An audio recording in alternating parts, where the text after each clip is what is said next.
disabilities would have equal access to the city of Bridgetown as a result of their responding to all the suggestions that is coming from this House Assembly, all the policy papers, all the adjustment to the legislation and everything? Are we having that?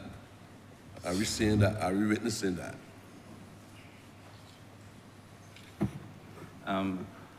Honourable Member, I thank you for the question. The truth is that we've been engaging the private sector over the last few years and almost all the things we're doing in the social space.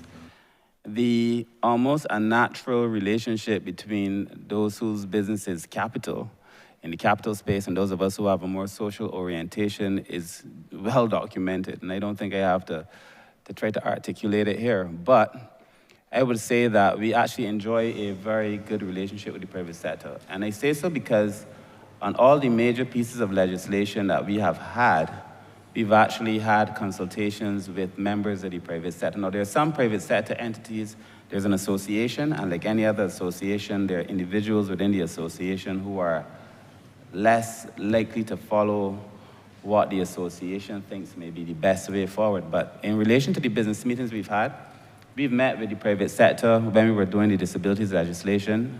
We've met with the private sector associations when we were discussing the One Family project. I mean, we've met with them on many occasions, and the response has always been they've showed up, they've contributed to many of the meetings and so on.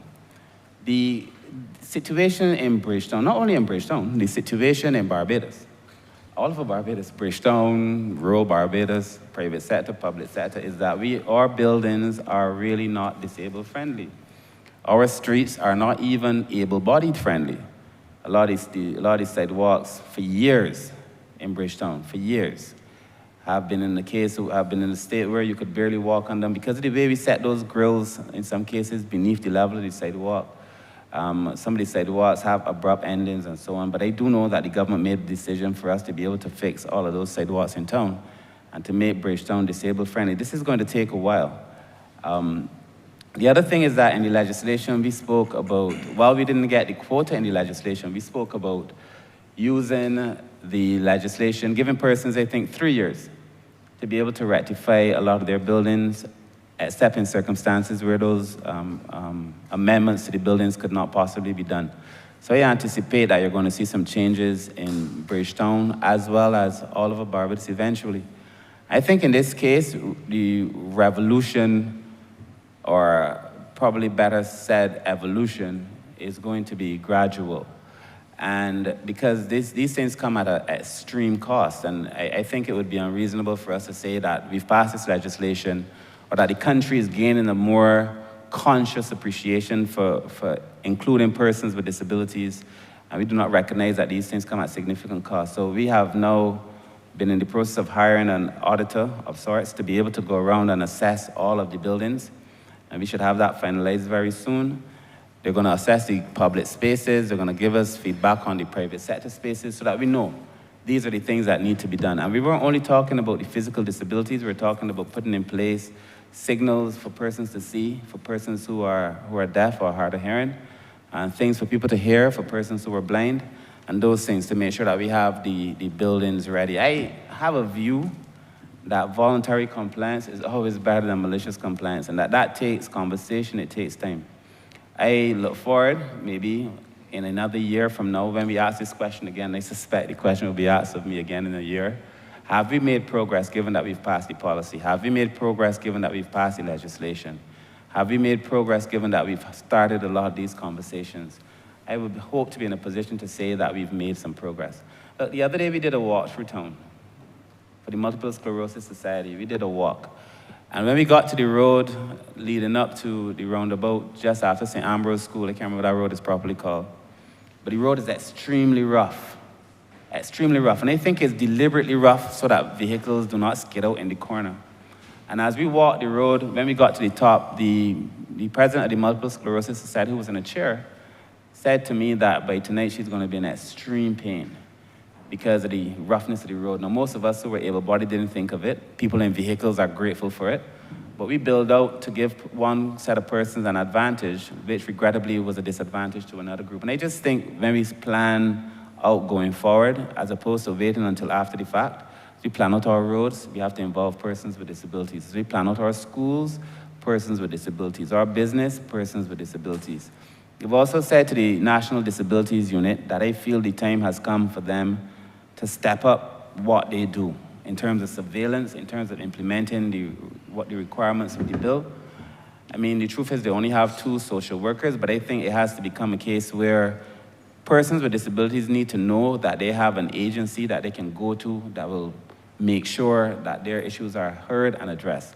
And I suspect with the way we've designed the social empowerment agency, that they will find in that social empowerment agency they have a voice. If you also look at the legislation, we have now put in place a tribunal in that social empowerment agency where persons could come forward and say, look, I feel like I'm being discriminated against. And the social empowerment agency, if they're not satisfied with that, they can then go to the High Court. But we've just put in place systems for persons to be able to express their dissatisfaction and for those things to be corrected. So I anticipate that it's not going to happen overnight, but I am thankful for the conversations that we have been having. I believe that in the next 3 years, because the legislation is clear, we're going to see a significant turnaround in a number of these things. And that perhaps when next we have this conversation, we can speak specifically to the buildings, the names of those buildings, to roads, the names of those roads, and so on.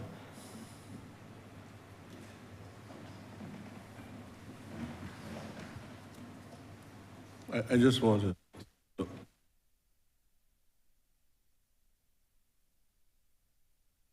if you to go out there that I am suggesting anything called malicious complaints, which sound contradictory to me, but as against what is called social gradualism, not suggesting that at all. But I believe that sometimes the state has to be a little more assertive in making sure that action is taken. Sometimes gradualism means no more than conformity. And I'm just asking that we take some action and we monitor, and we also do everything that we can without being malicious in our actions. And even evolutionary, sometimes you can't wait on evolutionary development. You have to apply yourself quickly as a state, especially in a country where capitalists dominates the economy. And Bridgetown is a great example of that.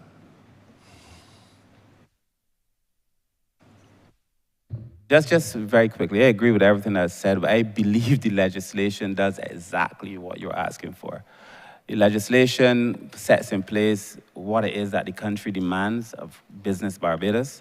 It puts in place a system for monitoring Business Barbados and other persons, the public service and private individuals and so on. And then it puts in place a system for us to come back and to report on the progress. So the legislation, to me, is perhaps the most powerful piece of social re-engineering that you have ever seen for persons with disabilities in this country. And that I anticipate we're going to reap the rewards of that legislation that this Parliament passed within the next year or 2. Thanks. Thank you, Honourable Member for St. Michael East.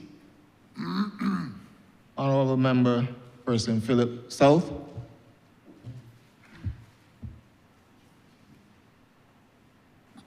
Thank you, Chair. Very good morning to all. Minister Humphrey, I wish to congratulate you and your team for the excellent work you've done so far. In particular, the legislation that addresses the needs of people who are living with disabilities. I think that was world class, and I congratulate you for being able to treat to those people as regular human beings and ones who deserve a place in this society without discrimination. I also wish to commend you for the One Family's approach, which I think is gonna really transform how we treat the people in this country. Many times there's heavy discrimination against people who can do no better than rely on the state for support. And there must be a balance between how we treat to them and how they themselves respond to the support that is given to them.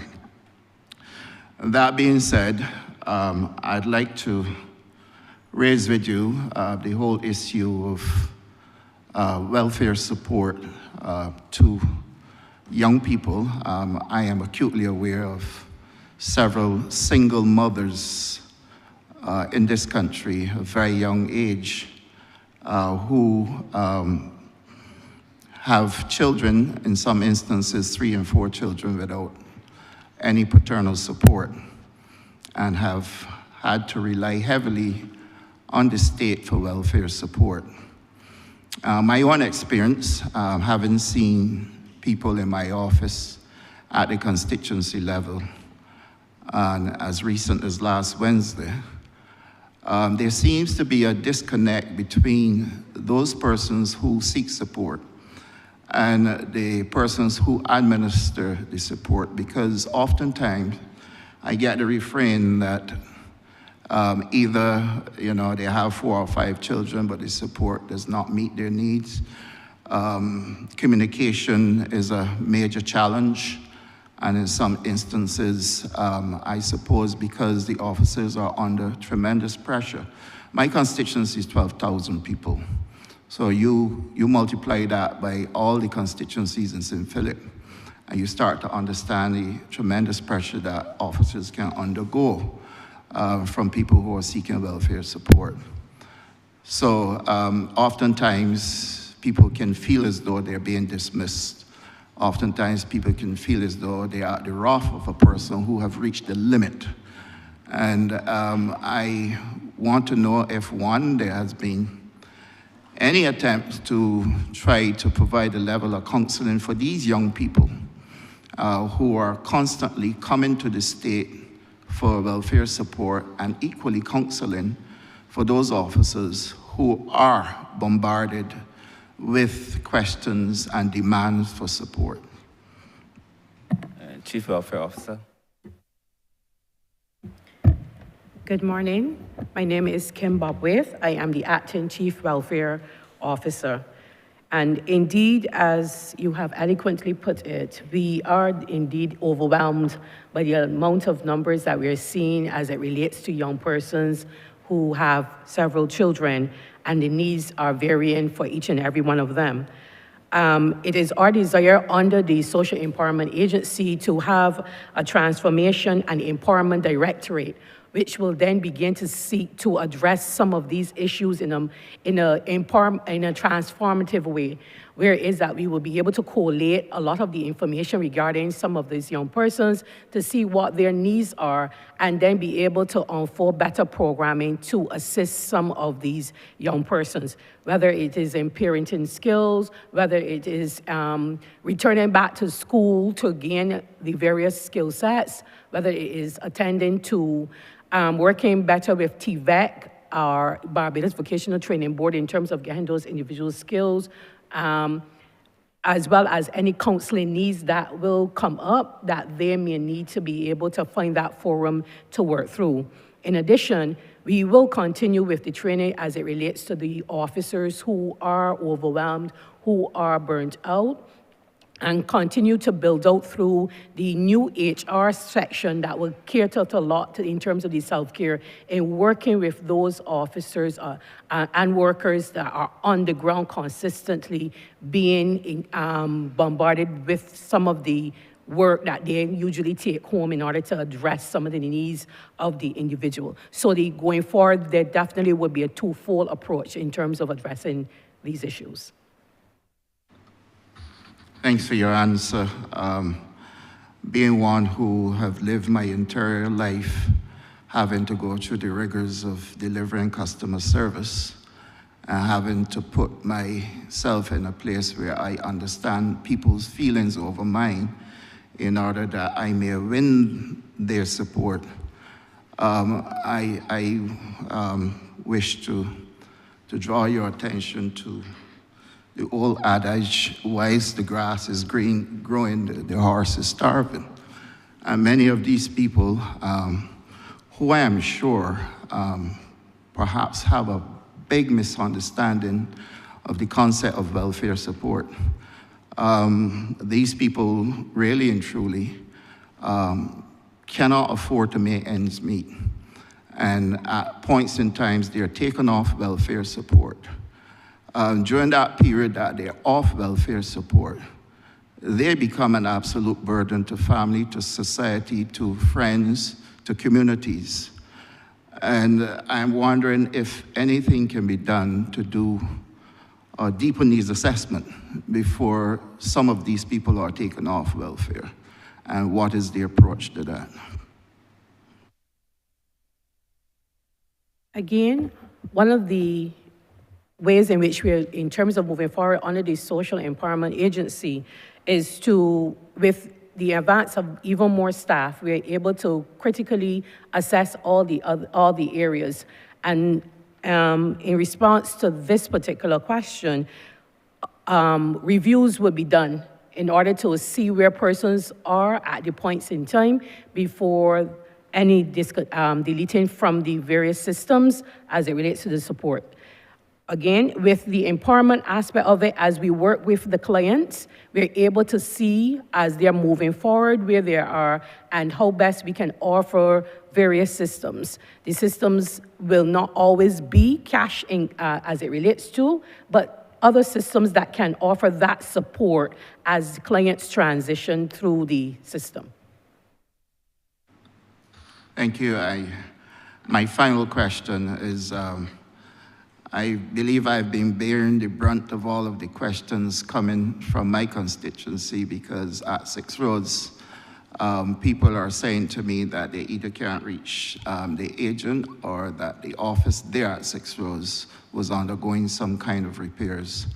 I want to thank you all for the repairs there, but would wish for you not to let me, but for you yourself to update the people of the Republic as to when they can expect a reopening of the office at Six Roads, and if there will be increased officers there to be able to deal with their issues.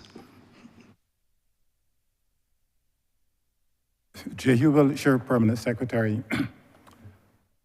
Minister, the work, as you have observed, and I must say that as another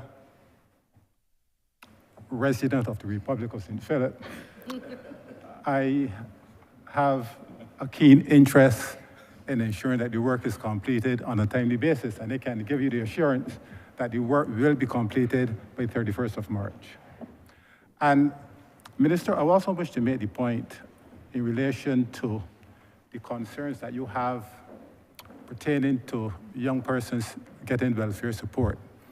The Social Empowerment Agency is going to be, the operations are going to be implemented in a way to ensure that there is a large degree of empowerment in its operations. Indeed, there's going to be a directorate which is called the Transformation and Empowerment Directorate that will be established specifically to empower vulnerable persons, particularly young people, as you're talking about. There's going to be career counseling, there's going to be counseling in terms of life skills and so on.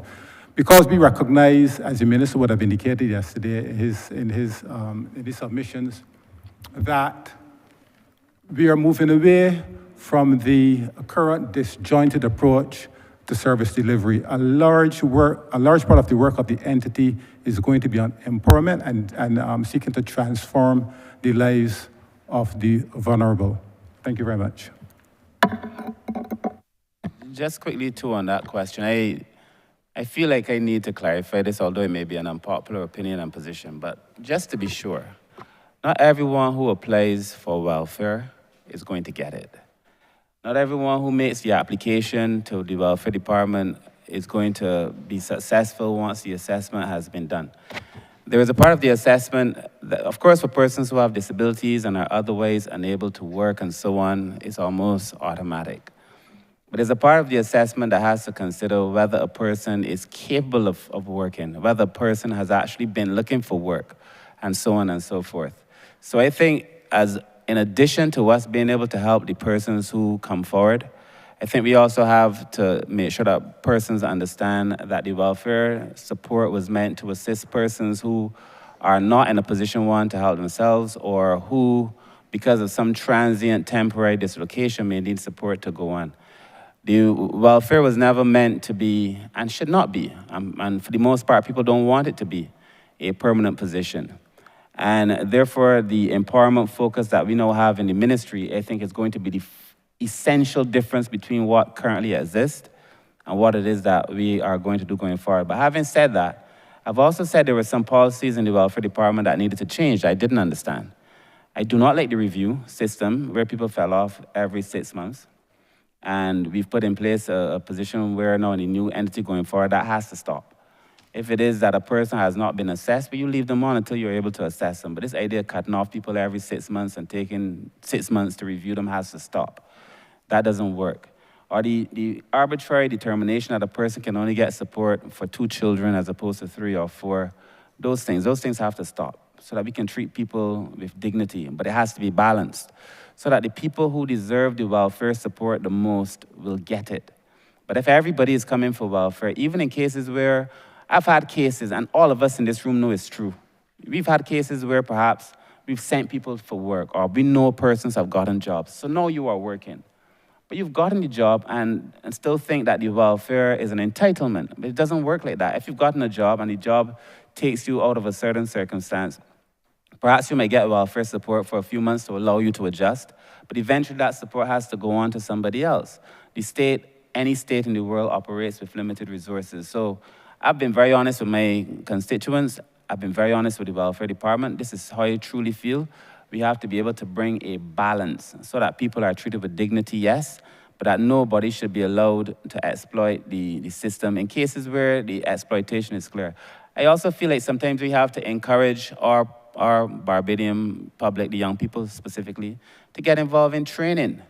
There is a number of training programs being offered by this government, significant numbers of training programs. Some of those training programs offer persons an allowance, a subsistence allowance that allows them to be able to get this training and then move on to something else.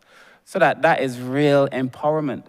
And at the end of the day, it is empowerment I hope that we are seeking. So yes, Honourable Minister, I agree with you entirely. When persons come for welfare and they deserve to be given the welfare support, they should get it. I do not like the review system that cuts off people, and we have been working to be able to fix that. But I must say to people as well that the welfare support system is meant for persons who are in need of that support. And not everybody who, on the basis of an assessment, is going to be found as deserving of the support at that level. You may get some food vouchers or you may get support for 5 months, but if your circumstances have changed, then you could anticipate something else. I also saw it with rent payments. You might put some person up for rent for a few months. You get allocations for a few months. You're in this house for 6 months or so on. You agree in the beginning to the 6 months. We've had cases, I saw one in the newspaper front page. These persons are being evicted by the government. The agreement was made that you come and you stay for a few months. Both persons at the time in the household were now working. Both persons in a position, when you look at the combined income, to pay the rent, but refusing to pay the rent because the government had said they were going to pay for a few months. So when the 6 months was ended, persons refused to then say that they're going to take up that responsibility.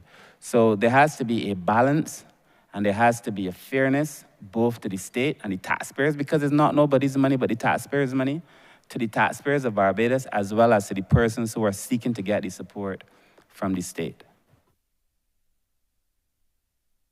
Thank you.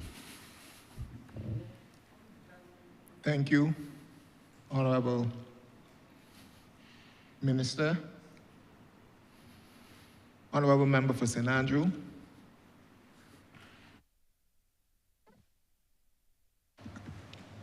Thank you, Mr. Chair, for recognizing me.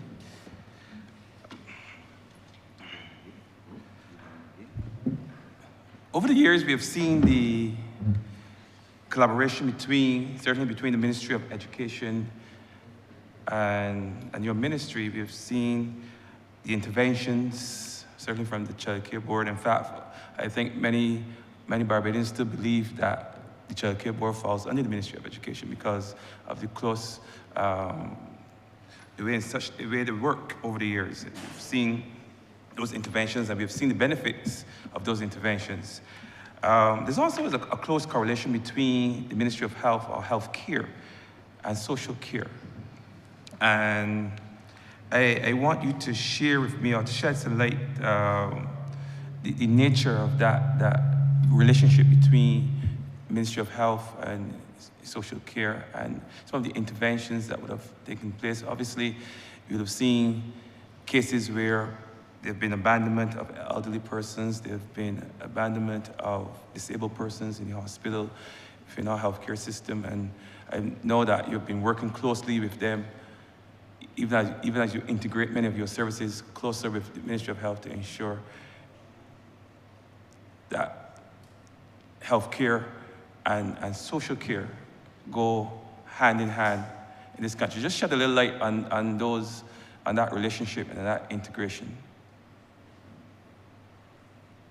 We'll let a few of the heads speak because each of the heads have a different experience with the Ministry of Health, but we have a very close relationship. Good morning. My name is Roseanne Richards. I'm the director of the Child Care Board, and we have a very close working relationship with your Ministry, Education, as well as the Ministry of Health and Wellness. And from the Health and Wellness perspective, we work very closely with the Queen Elizabeth Hospital, particularly the Medical Social Work Department and the Scan Clinic, where those persons who are abused or exposed to any physical or sexual abuse, they would be seen by the medical personnel at the hospital and referred to the Scan Clinic for further treatment. Based on that treatment, sometimes they're removed from within the abusive situation and they're brought into care. And all children who go to the Queen Elizabeth Hospital who are in situations where their social circumstances are challenged, the Medical Social Work Department of the Queen Elizabeth Hospital would refer those children to the Child Care Board. On a regular basis, the social workers or the child care officers would attend case conferences at the Queen Elizabeth Hospital so that a better social plan or plan of action could be put in place in relation to the psychosocial support that would be offered to those children to ensure that their health as well as their social well-being would be treated to.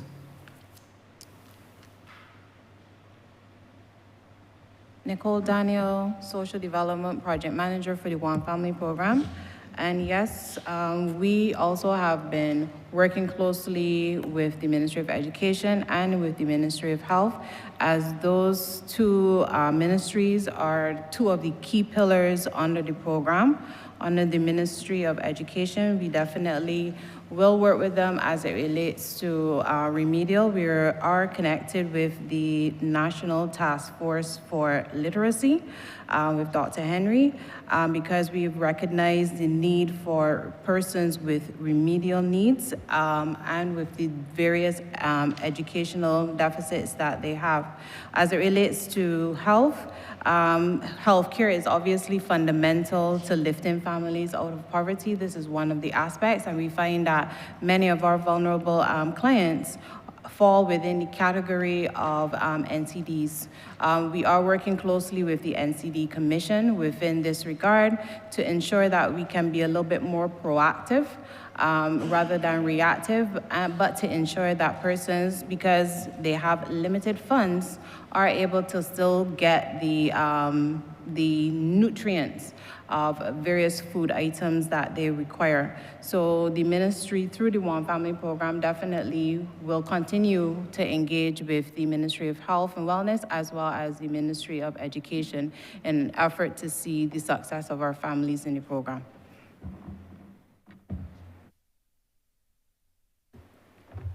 Good morning again. With the Welfare Department, we are always in collaboration with the Ministry of Education as it relates to the waiving of petty and textbooks fees for children returning back to school during the summer periods, basically, as well as with the Ministry of Health and Wellness in terms of working with the polyclinics, the psychiatric hospital, geriatric hospitals.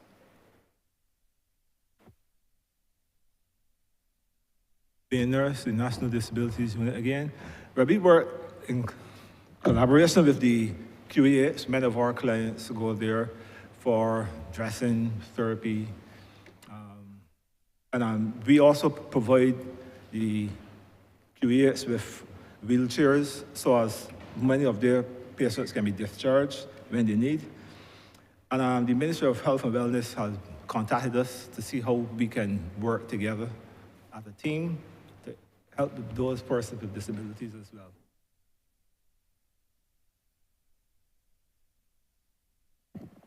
Colleen Walcott, Acting Director, National Assistance Board. So the Ministry of Health and Health Care Services is a very critical stakeholder in the provision of services for the older population. Actually, health and health systems are one of the priority areas in the national policy for aging for older persons. In terms of direct services, we do have a very, very close relationship with the geriatric hospital for those persons seeking institutional care, and therefore there's a lot of referrals and collaboration between the social workers. Our residential and transitional facilities are located in communities. Those beneficiaries also have healthcare needs, and therefore there's a coordination of services and intervention with the services of the Ministry of Health, the polyclinics, the community nurses. They play a very, very critical role in delivering services to our beneficiaries. Also in terms of our homeless population, many of whom have mental health challenges or mental health issues. The relationship and the treatment through the psychiatric hospital. And again, this all goes down to coordination of services through the social work department.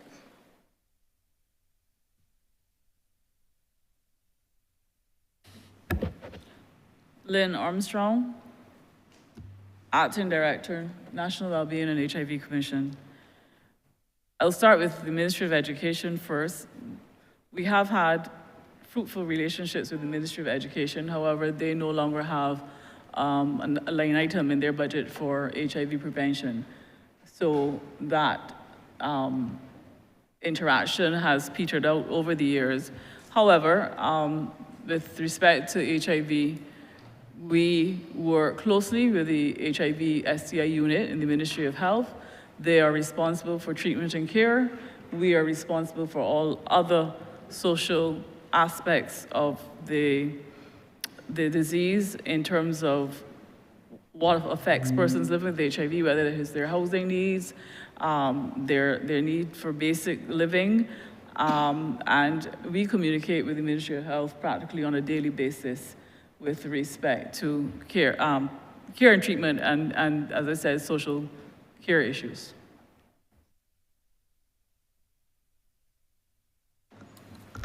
Good morning, Chair. William Warner, Director, Bureau of Gender Affairs. In terms of the Ministry of Health, we have we work with the Ministry of Health, and we are having our men's annual health fair. And normally we request the STI testing, and they normally provide that service. In terms of the Ministry of Education, we are very fortunate to receive a lot of the information that we request to complete our reports. And I must say the Ministry of Education has been very supportive of our efforts.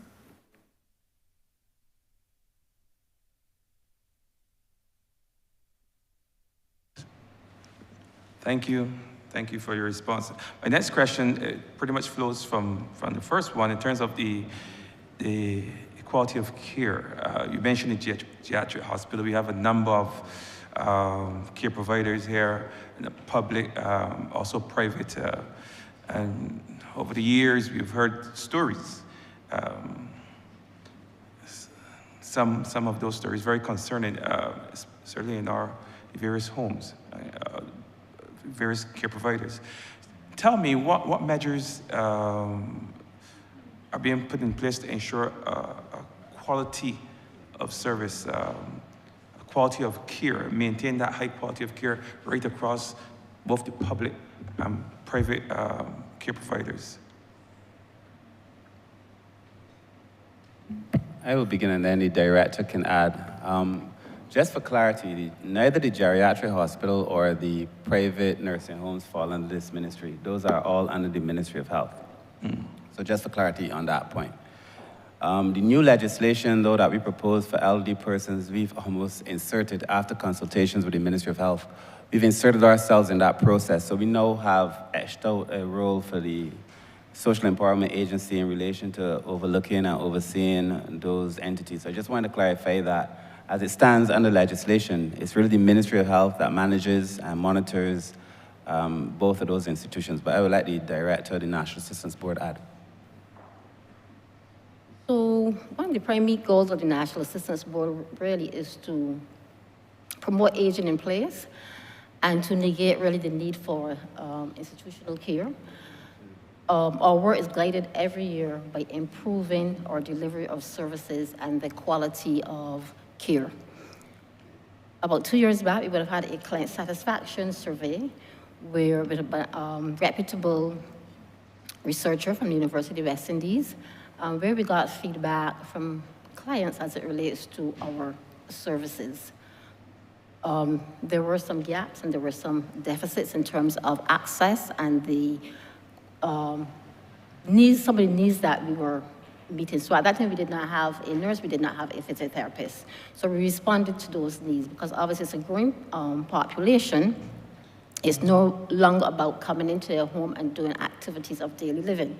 People have other needs and you need to treat to them holistically. So we would have had that review, independent review. We're also looking at the kind of, in terms of training, and really and truly what we are doing over time is to build out an integrated care system. And you know, the care system, there are various components. It's not only the services that you give, but also your training, your human resources, your funding, your coordination of services. So even as we go into, yes, we are doing some aspects of it. We're able to build it out more as we go into the new entity with more resources. And one of the things that we also be looking at is standards of care, as well as training and delivering person-centered care for our recipients. And therefore, that is why in both programs, the home care program as well as the elderly care program, a lot of emphasis will be placed on the training that we gave to our workers, not only to deliver care to our beneficiaries, but also to deliver care for themselves, because people, to get them to engage in self-care and really to communicate to them that they're a valued resource, and therefore people who are cared for and who feel that they're cared for and valued can then go out and give person-centered care and quality care. Thank you. Thank you, Minister, for clearing up the fact that those two entities fall under the Ministry of Health. And I just wanted to make the point that I was referring to care in general. I know there are a number of persons within your ministry who care for the elderly, and it was the mentioning of the geriatric hospital that triggered my question, which brings me to my final question. The companionship program, a stroke of genius, if I would want to say that myself, and I've seen the benefits of it. Certainly persons working within the communities, and at a time where we were still, you know, especially during COVID, you saw the benefits of having persons close by to assist family members and so on, to assist with the care. And this program, it drew on historical relationships within communities, where we know how we all grew up in our communities, where members of the family, members of the community took care of people within the community, of people within their family unit. My question is, going forward, and I'm sure that there are a number of persons who would want to know this. I have every confidence that the program will continue, but are there anything in the pipeline that takes into consideration in terms of providing this level of care? Any cultural developments or any recent research that would guide the development of any new programs similar in scope to the companionship program that we can look forward coming out of this ministry? Or even an expansion of the existing program? Thank you, Honourable Member. If you look at our estimates again, we have, there's a program we deal with the National Assistance Board on one hand, and then we had Elder and Family Services, which we separated, and there's Elder Services. And the member for St. Thomas has done a number of wonderful initiatives, which she would probably be best able to articulate in relation to assisting elderly persons. I know we spoke of mentorship, bringing what I think is called a Granddaddy program, where we bring older men, particularly, to be able to interact with some younger children. Of course, after we've done the necessary vetting, which is also something I should say in relation to the one family. When we associate families with persons who are in vulnerable circumstances, there's a period and a process of vetting to make sure that, you know, we put the right persons in place. And a number of other initiatives. I think mentorship is going to be a major part of it. But more importantly, I think we've had to sit back and review the companionship program and to ask ourselves if the version of the companionship program that we've put in place during COVID is necessarily the best version of that program as we go forward. And so we've asked the director of the National Assistance Board and the coordinator of the program, without any real direction from us, to just do a review of that exercise. And I anticipate that in the next few weeks, we're gonna have a detailed review of the companionship program, and we will make the necessary adjustments going forward. Like you, I think the companionship program has been met with tremendous support from Barbadians. As I said yesterday, there are a number of older people who are now in a position where they feel better for having someone come and speak to them. Just about a month ago, I was in my constituency with my personal assistant, and we visited one of our older residents, and she just said, you know, the only thing she wanted was for someone to come and spend time with her during the day. That was all she wanted. She said, if I could just get someone come and spend a little time with me, I'd be very happy. And so we know that loneliness is associated in many cases with other age-associated illnesses. And if we can break the cycle of loneliness, then we have put ourselves in a better position where we reduce the impact on older persons. We also reduce the cost of the state and so on, which are supplementary benefits. But the main benefit is that if we're able to do that, then we are able to reduce the burden that many older people face alone. And again, the state is not going to be able to do everything. We need families to, as far as possible, to step up. And it's normally the case. I mean, where there's a family member, even where families are assisting, it's normally one person in the family carrying the weight for the whole family. We need all family members to step up. We lament, or we look back on with a certain nostalgia, the good old days where communities used to look out for people. We need communities to step up and to be able to offer that, because if we're going to be successful, as the director said, in relation to aging in place, it means that the mechanisms exist, some of them organic, not state-induced, but that the mechanisms that exist in the communities for people to be able to live a better life. So as the needs change, dementia, as we're doing through the government, residential care, as we're doing through the government, daycare, as we're about to do through the government, there are a number of things that we've added. The elder care program is only but one. We've added a number of things. I've listed some, but I still think there's space for communities and so on to step up. Thank you, Minister. I didn't think I took the opportunity to congratulate you and your team for the job well done and for the good work that you've been doing. So I want to do that now, and also want to encourage you to continue the good work. Thank you, Mr. Chair.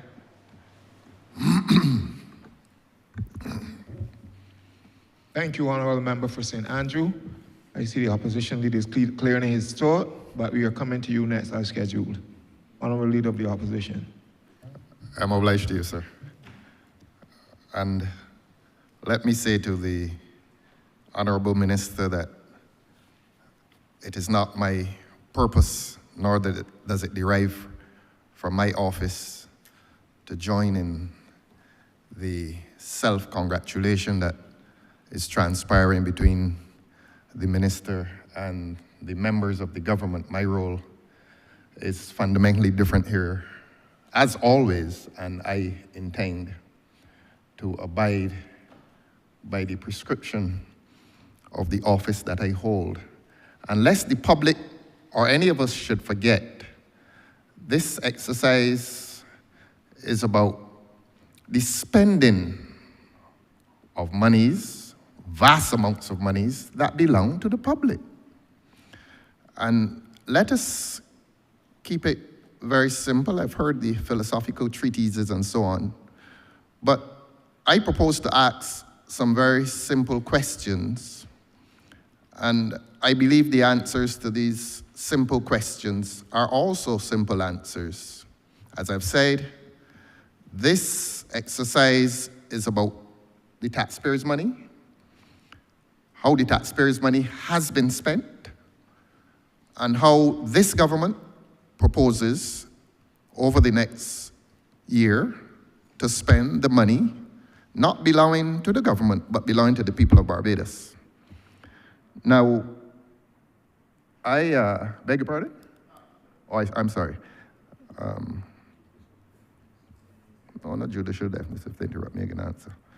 Now, in that spirit and with that content and intent, I want to remind the Honourable Minister and the Honourable Member for St. Michael South that last year, during this exercise, we were told that a particular organization, and I will let it remain nameless for the time being, was paid $500,000 of the money belonging to the taxpayers of this country.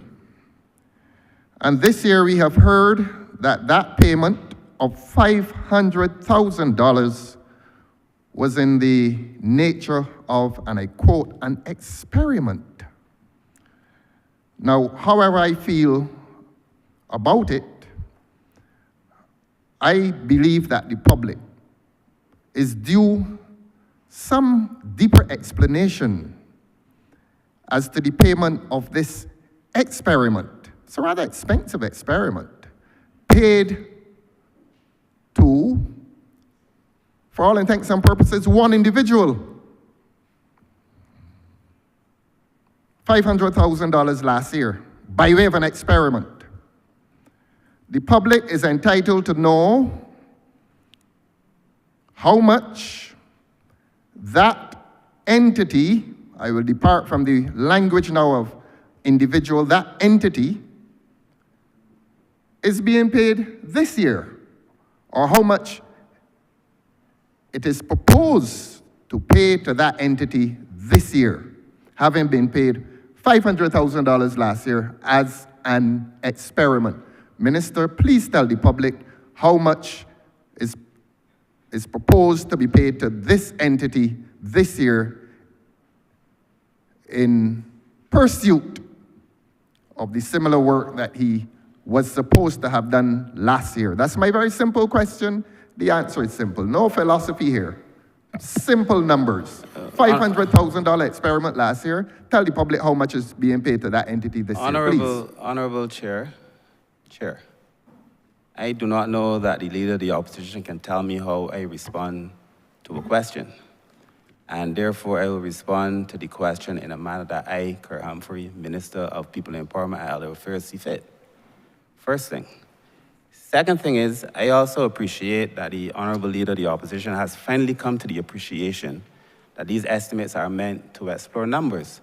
And perhaps that realization came to him as an epiphany this morning, because it certainly has not been the experience in this well. Thirdly, the fact is that this organization to whom he keeps referring, if he wants me to be specific in my response, I would suggest that he be more specific in his question. And therefore, the Honourable Leader of the Opposition needs to tell me exactly to whom he's referring. Since and this is to clarify, this is not my follow-up. The Honourable Minister has asked me to tell him, the Honourable Minister and the public, I speak to the public too, to identify, reluctant as I am always to call names in here, I will now identify the entity. I believe it is called the Alliance, some Alliance for the Homeless, and press further. I will now call the name of the individual. I can't do that. Your minister is forcing me to do it. How you getting this anyway? How you got in this? How you got in this? How you got in this? Honorable Leader of the Opposition. How did you get in this? Honorable Leader of the I'm entitled Opposition, to ask you have questions. If to you have address questions, the ask them. chair. You have to address Keep the him chair. quiet. And Keep if him I quiet. recall, Honorable Leader of the Opposition, we are giving you an opportunity for the minister to respond to a question which I believe and I recall was spoken to yesterday. The minister has asked me to identify. It was spoken to yesterday. It was spoken to yesterday. And I asked the minister, did not ask the minister yesterday about how much is being paid this year. The minister said that yesterday the minister said that last year it was an experimental payment. That's the language of the Honourable Minister. The Honourable Minister said that the payment last year was experimental. That is the minister's language. I am now asking the minister how much is proposed to be paid to the said individual. So don't tell me that you don't know who I'm talking about. It was said in here yesterday that an experimental payment was made to a particular organization, and I want to remind this chamber that last year it was the minister who named the person, and reluctant as I am to name the person, whatever anybody else thinks, the minister can name the person again, because I have some more questions following on this one. And I'm saying to this minister that I am referring now to the same person or entity to whom he referred last year as having received an experimental payment in the sum of the taxpayers' money of $500,000, $500,000. And if $500,000 sounds too bad, I will reduce it to $500,000. And I'm saying to this minister that this minister told the public of this country. Chair, this has to be a question, with all due respect. Yes, it is a question, and I'm entitled to finish it. My three minutes have not expired. I'm saying to this minister that it was said in here last year that the public spent $500,000 on an entity known as the Alliance for the Homeless, or something of the sort. All I'm asking this year, all I'm asking today, as I'm entitled to ask, how much of the taxpayers' money is going to be paid to that entity / or individual this year? That's all I'm asking. Chair. And I can't tell the Honourable Minister how to answer, but I can say that it's a simple question. And if the answer is complicated, I have the time. And I believe the chair has the time. And I believe this country has the time, because the country wants to hear now. Don't plead any technicalities with me. Sir, at the end of the Honourable Chair. And this has been extremely cordial so far. Honourable Leader of the Opposition. Honourable Leader of the Opposition. You have made a statement. Give the Honourable Minister the opportunity to respond. Chair, thank you so kindly, because I believe that it must have been a lapse yesterday in the response, in listening to my response. I said, and I asked him to name it just to be sure we were referring to the same thing, because I answered this exact question yesterday. And I said, if he's referring to the Alliance to End Homelessness, we put aside $500,000 last year, and if he reviews the video, I said $500,000 again this year. Thank you very much. So you don't get to tell me thank you and cut me off, sir. Wrong fella. Honourable Chair, the Honourable Leader of the Opposition also went on to make it sound as if the use of the word experiment is a nasty phrase. Sir, we are in a government, and I believe, I've said to my staff, that I would like to see them incorporate new things, evaluate them. The ones that work, we will keep. The ones that don't work, we will not keep. The Honourable Member also used the experience of the Scandinavian countries. I gave him a lesson in how it worked.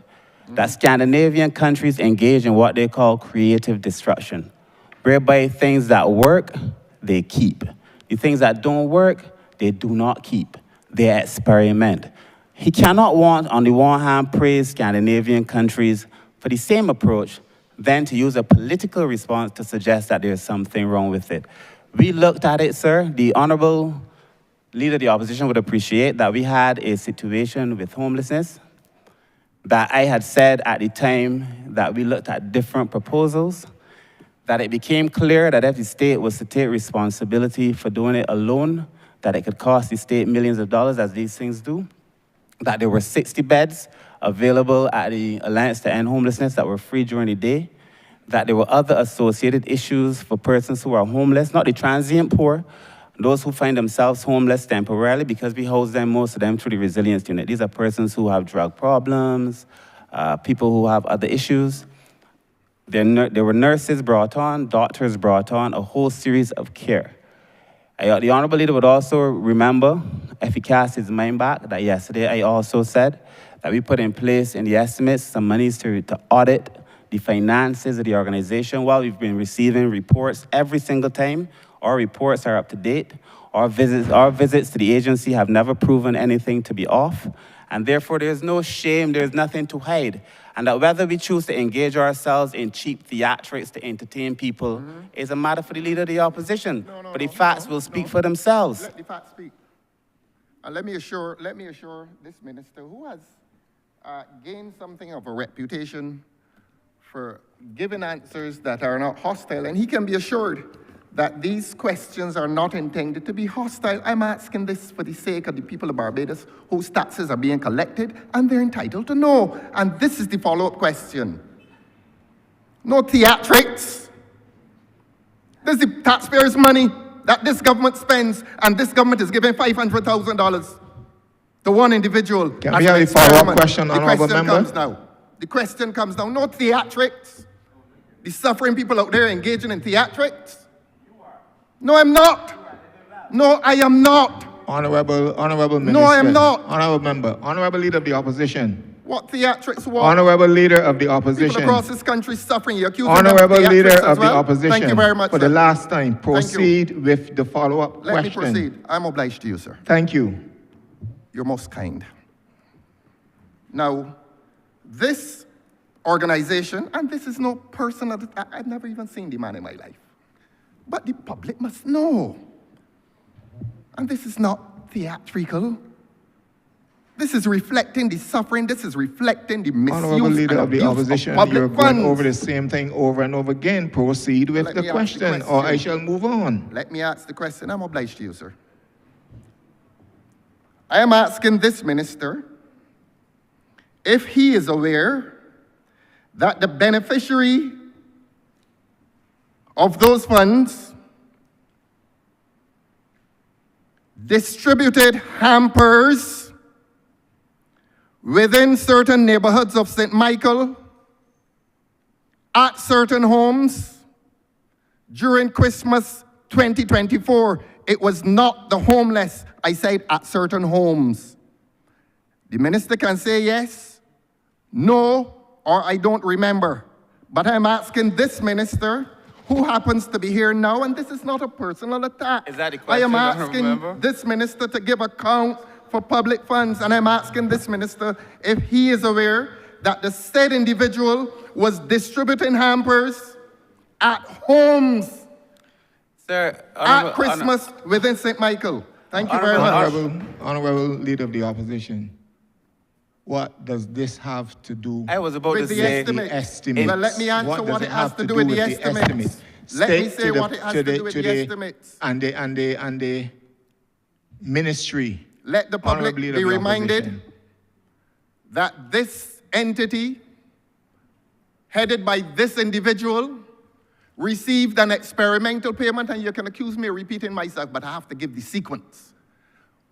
Was the recipient the beneficiary of $500,000 last year experimentally? It is now said to this country that the same individual will receive another payment of $500,000. I am entitled to ask this minister if after receipt of those monies, whether this minister is aware that the said individual was distributing hampers not among the homeless for whom he received the money, but in homes in St. Michael? The answer is yes or no, or I don't know. That is what it has to do with. It has to do with the collection of public funds Honourable Leader, the Honourable being now Chair, distributed Honourable for a purpose Chair. that is not intended by the Honourable ministry. Leader of the Opposition. I hate to accuse the opposition leader of cheap theatre. This is not cheap theatre. I I'm also- asking a question on behalf of the people of this country. Honourable Leader of the Opposition. The Honourable Leader of the Opposition. You can accuse me of Please anything. allow the Honourable Minister to He is answer not the question. answering. The Honourable Member has descended into a personal characterization, talking about theatre. What is theatre when I'm asking whether taxpayers' money is being used for private political purposes? That is why I'm asking the question. Honourable, And that is why they're Honourable reluctant Leader to of the answer. Opposition. Chair, Honourable Chair. Could you Go on your allow WhatsApp, or you the can go on your Honourable WhatsApp now. Find out the Minister answer. to Read the answer answer on your WhatsApp. in silence? Read your answer on the WhatsApp. Honourable Chair. Honourable Leader of the Opposition. The question that was asked You of will me. allow, hold a minute, Honourable Member. You wanted the bodies now coming. You would allow the Honourable Minister to answer the question. Yes. If you interrupt Honourable again, Minister we will have to is not take the appropriate answering the action, question. Honourable Leader of the Opposition. What the question you gonna do, yes, sir? No, I ain't Yeah, about blood. the Honourable Chair. I want the truth. Honourable Chair, in a brief, quite fleeting moment of clarity, the Leader of the Opposition began his comments by saying that he was going to look at the numbers and the estimates. The truth is, if anyone has descended to anything, it is the Honourable Leader of the Opposition into conjecture. I will not dignify whether, first of all, we gave no money to an individual. Funds were given to an association. Name it. The Alliance to End Homelessness, you named it, I named it yesterday. The Alliance to End Homelessness, we had this conversation Headed yesterday. by Mr. Who? We had this conversation today. I don't know, I care about the Honourable Leader of the Opposition, but I fear at this rate he will not last the day. So Honourable Member and Leader of the Opposition, to answer your question. I can last out. To answer your question, as stray as it is. As strange? Stray from the facts. Straying from what is before the this public place. wants to know if the man has been It's using not public even funds for to private call purposes. it Honourable Leader of the tangential. Opposition. To call it tangential would be to be generous to the Leader of the Opposition. It's Is not he even using tangential. public monies for private political purposes? Yes or no? No, Honourable Leader of the Opposition. Honourable Member, do not answer that Well, question. no, I couldn't possibly answer it. He knows I couldn't nothing answer it. to do with these estimates I am today. asking. Honourable Leader of the Opposition, proceed with your Let me next proceed, question. sir. Proceed All of with them your coming. next All of them question. coming. Come. All of them coming. Read your WhatsApps and come. You can't come up with an answer by yourself. Read your WhatsApps and decide how to answer.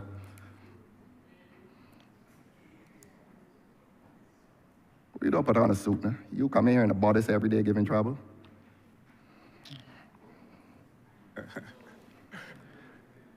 Honourable Minister, I am now asserting, further to the answer that you gave, that in every likelihood, well, let me say it differently. We were told in here on Monday that a ministry is giving help, let me say help, in two forms. A minister sat there and said this, I can last out, don't worry. That honourable minister said that he gives financial assistance and sometimes he gives financial empowerment. You call that semantics. So this is a government now. People come to them and ask for financial assistance. They say, no, I think I will give you financial empowerment, whatever that means. In that same spirit, I am saying to this honourable minister that having given $500,000 to one man, unaudited thus far, and to return and give him another similar sum of $500,000, the first having been experimental. We don't know what is the nature of this one. that I am entitled to use the word conjecture. I'm not conjecturing.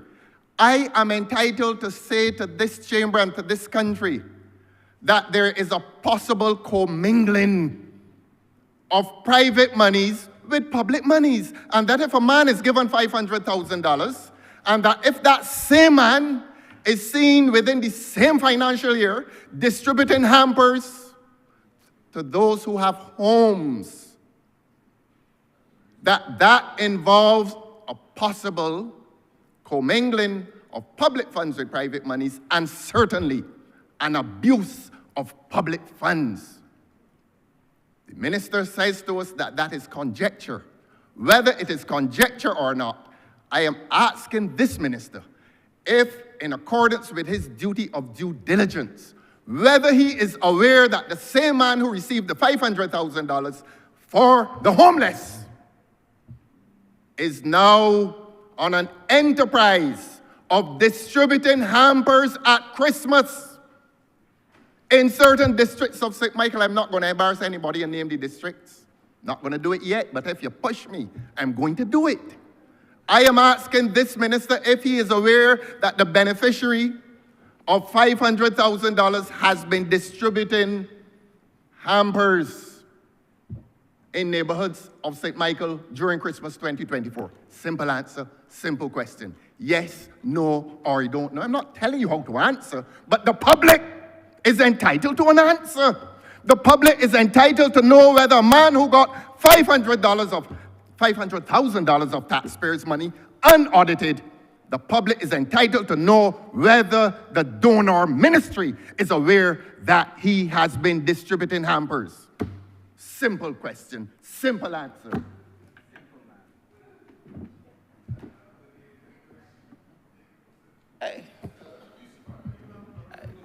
Next question. I I suspect have already ruled on this, Honor, Honourable Leader of the Opposition. I've already ruled on this. Yes, I am obliged to you. So it becomes a part of the record of this Parliament that that question is what, sir? I have ruled on the question. Let us move on. And what have you ruled, Your Honor? Move on. What have you ruled, Your Honor? I have instructed the honourable member not to answer this question. On what It does basis, not, on the basis that it has nothing to do with this estimate. Excellent. Good.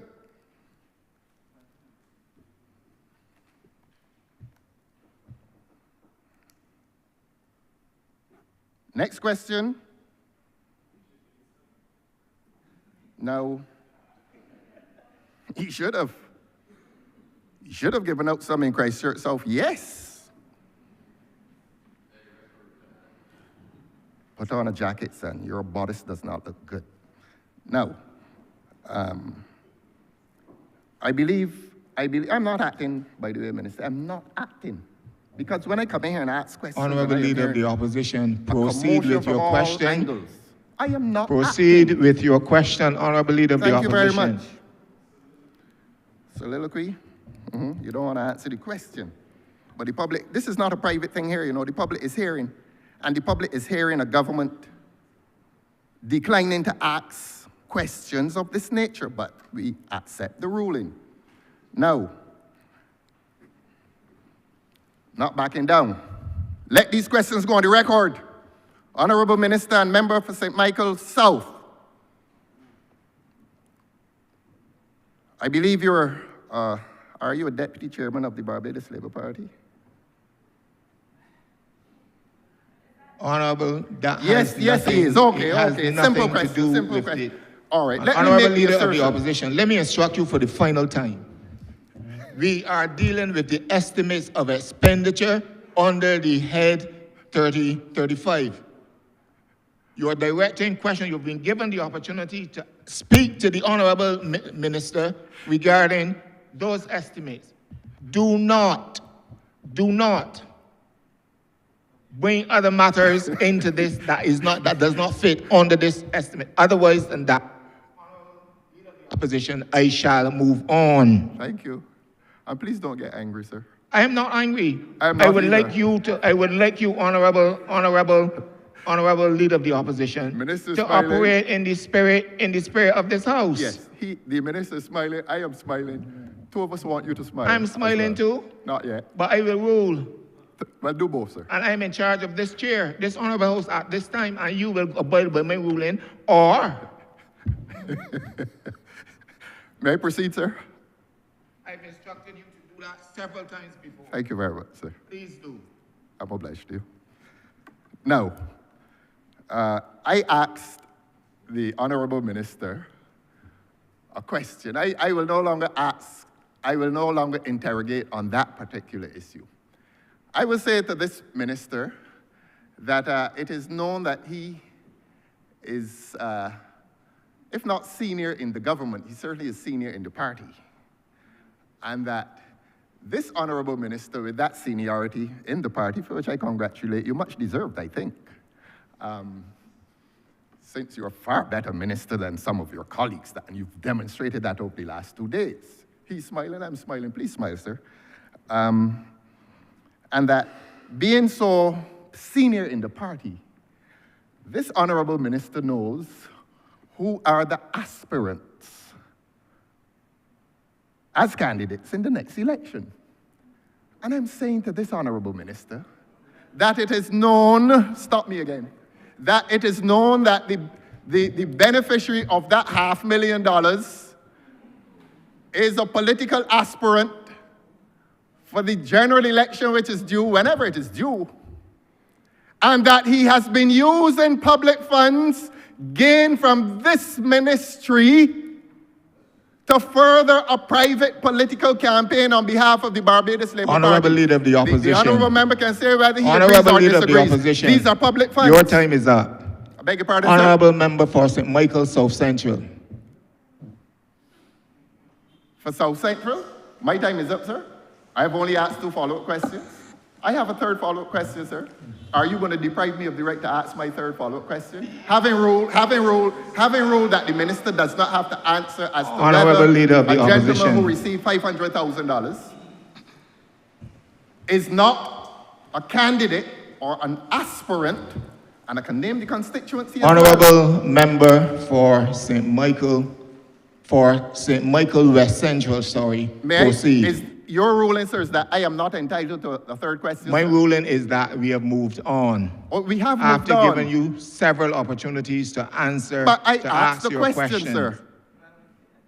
I asked the question, and it is a part of the record. Have you overruled the 2nd question, sir?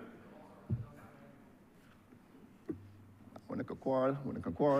Huh? You come here and decide that there are certain questions that y'all are not to answer. Thank you, honorable member. A $500,000 experiment. Thank you very much, Mr. Chairman. Let me also add my voice to this discussion, not the last one started by the honorable member for Christchurch South, but in respect of the works of the ministry, the good works of the ministry currently in the well. And by the way, sir, I'm sorry to interrupt the honorable member.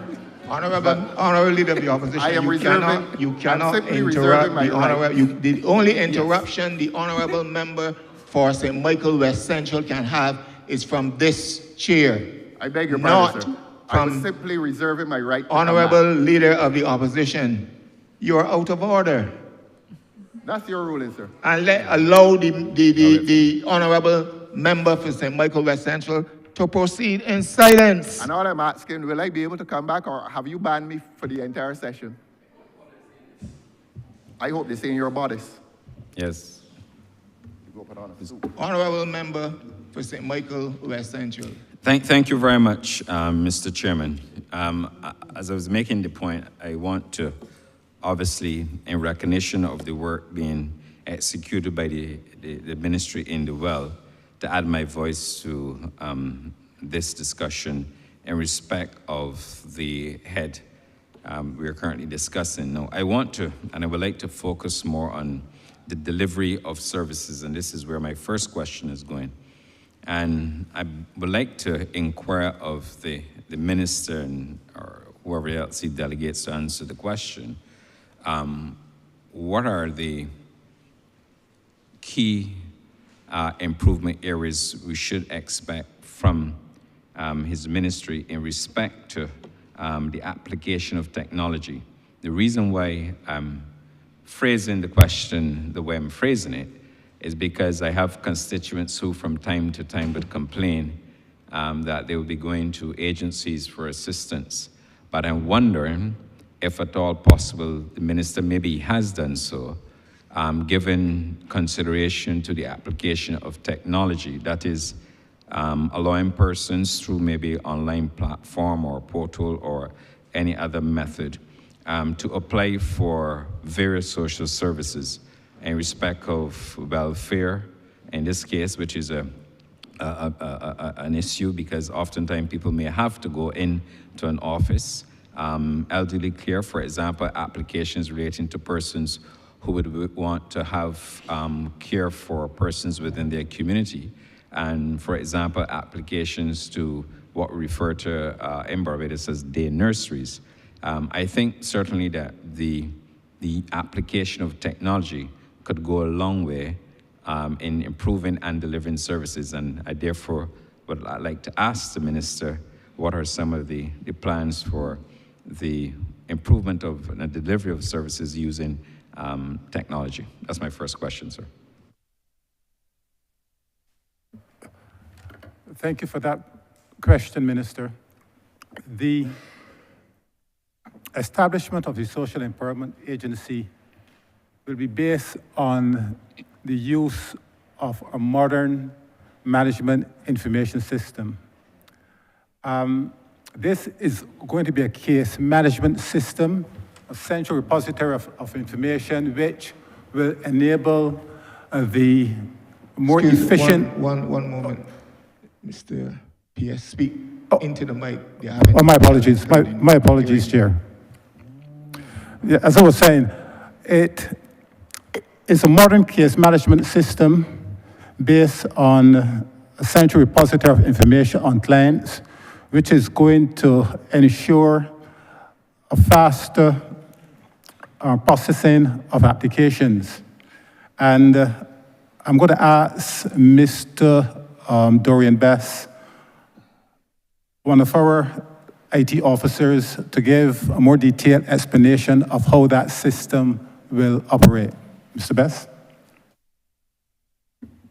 Hello, good morning. My name is Dorian Bess. I'm the Project Officer Management Information System for the One Family Program. As was mentioned by the PS, we are looking to implement a new system called the Poverty Reduction Utilizing Labor and Social Empowerment, or PULSE for short. This system, as the PS had also alluded to, will be like a central repository of all client information. So in the instances before where you had persons that would be keeping, let's say for instance, the welfare department keeping files on the client, or the National Disabilities Unit keeping files on the same very client, you will now have a repository or a central system that would have all the information for the clients in one place. So when persons come and present themselves to the new social empowerment agency, their information will be there that you can easily provision the services to the clients. So it's no longer a case where you have to be asking for your records at different places. There will be one central system that all persons that are coming to apply for benefits, they will be able to get the services provisioned to them through the different agents, through the different officers at the different agencies and the different satellite offices that will be set up. So it will make life a whole lot easier for both the clients of the system, of the different agencies, and also the officers to be able to provision these services. Additionally, the uses of technology, we are also looking to, in the near future, implement an online portal where persons can apply for benefits online, where they will no longer have to just present themselves to a bit different agency or wherever the case might be. They can actually just apply for those benefits online. It will be processed within the agencies, and then they will be notified whether they will be given the service or not. So we're looking to have these things streamlined and coming on board sometime in the near future. And if I may, Mr. Chair, I just wish to assure the Minister, because the question was asked yesterday in relation to, I think, if I may recall it correctly, the persons dropping off the system. I can assure the Honourable Chamber that that will be a thing of the past because the system will be set up in such a way that you will actually be able to track the status of applications in the system. And generally speaking, that problem will be a thing of the past when the system comes fully on stream, when the entity is launched in early April. Thank you, Mr. Chair.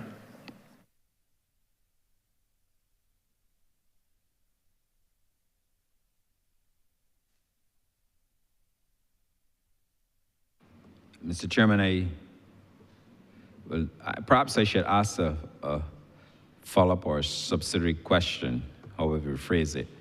And what I would like to, I'm not sure if I missed it, and if I did, then I can be corrected. But I'm asking specifically if there will be opportunities for persons applying for services, including welfare, to go online, be it WhatsApp or on a line portal, whatever technology is employed to apply for assistance.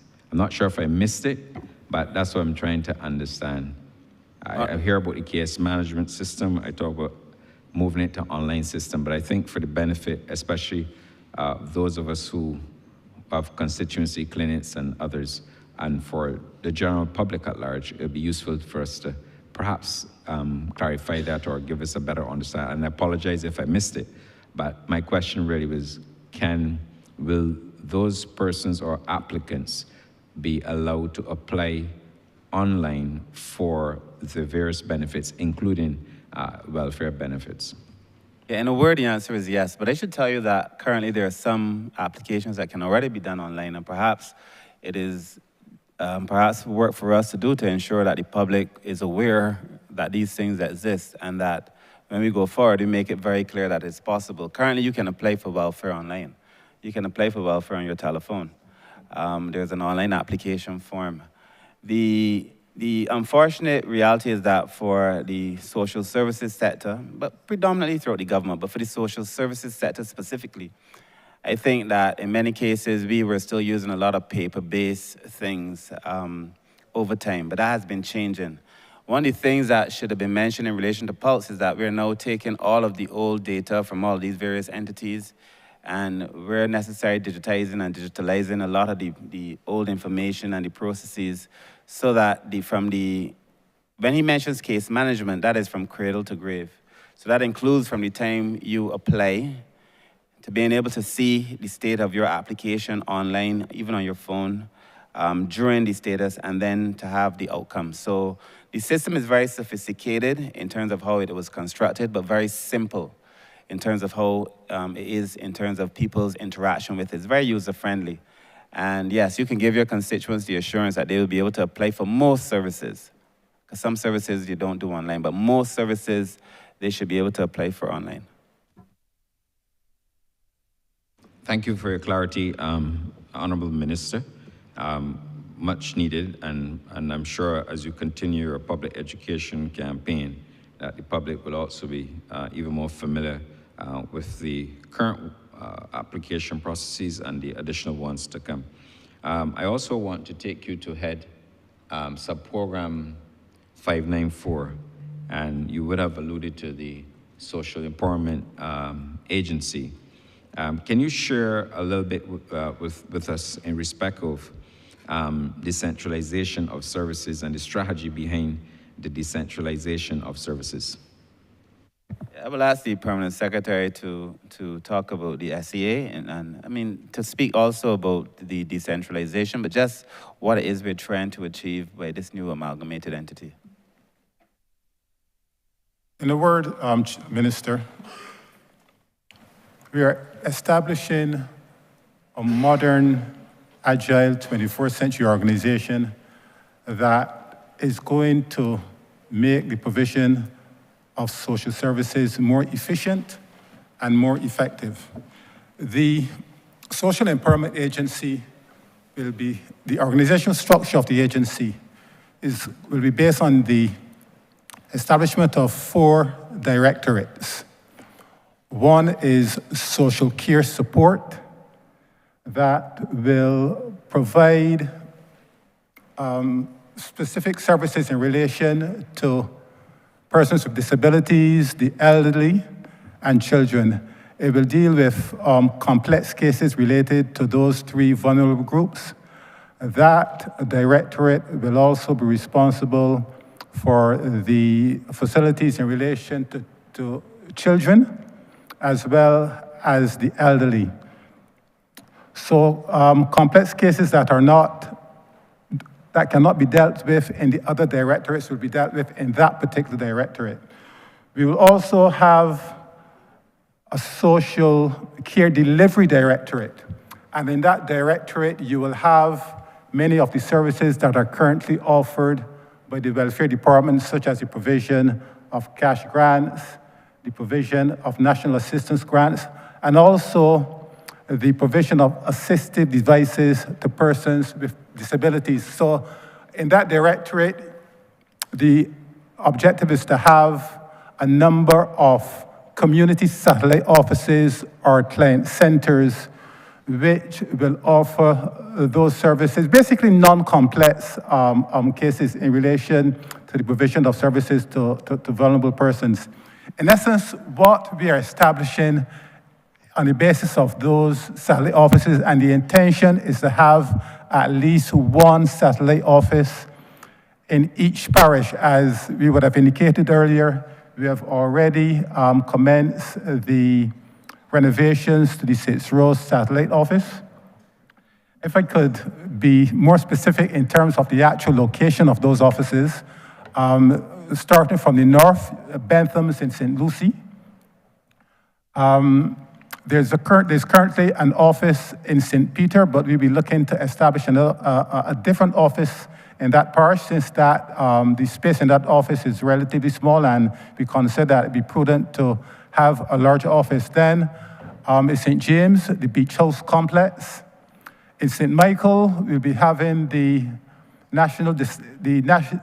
office established in the National Disabilities Unit, as well as the current office in Country Road. In Christchurch, in Oistins, an office will be established in Southern Plaza. As I said, St. Philip, the welfare office in St. Rhodes. St. John, the David Thompson Polyclinic, there's an existing office there that is going to be renovated, and we're going to expand the space in that office. St. George, we'll be shortly be doing some renovations to the Glebe office. In St. Thomas, St. Andrew, and St. Joseph, we're actually going to be constructing new offices there in the new financial year. In St. Joseph, it will be at the Eric Holder Complex. In St. Andrew in Belle Plaine, and in St. Thomas, an area to the west of the existing St. Thomas Post Office. I think I've covered all of the parishes. Then we are going to have a very important directory. We have been speaking a lot of empowerment and transformation, and we're going to have a directorate which is specifically going to be established to provide, for example, career counseling, financial counseling, generally speaking, to empower individuals so that they would not have to rely on the existing services that are currently provided through the welfare department. Then we are going to have, the final directorate is going to be a shared services directorate, which is really going to be the support arm or the administrative arm of the Social Empowerment Agency that will provide a number of services. For example, there will be a financial unit, there's going to be a HR unit, there's going to be an IT unit, there's going to be a fleet management unit within that shared services directorate. So essentially what we are going to be having, and if I may speak a little in terms of the actual structure, there's going to be, we have made a proposal for an executive director. We have made a proposal for 3. Yeah. So, where was I? So essentially what we are going to be establishing is a modern, functional organization which is going to provide services more efficiently The entity is going to be established from the 1st of April. I expect that the legislation to create a new entity will shortly be before Cabinet and laid in Parliament. So we have made substantial progress in terms of preparing an organization which we do believe will be an organization that is fit for purpose and will certainly be a benefit to the vulnerable persons out there and to the country as a whole. Thank you.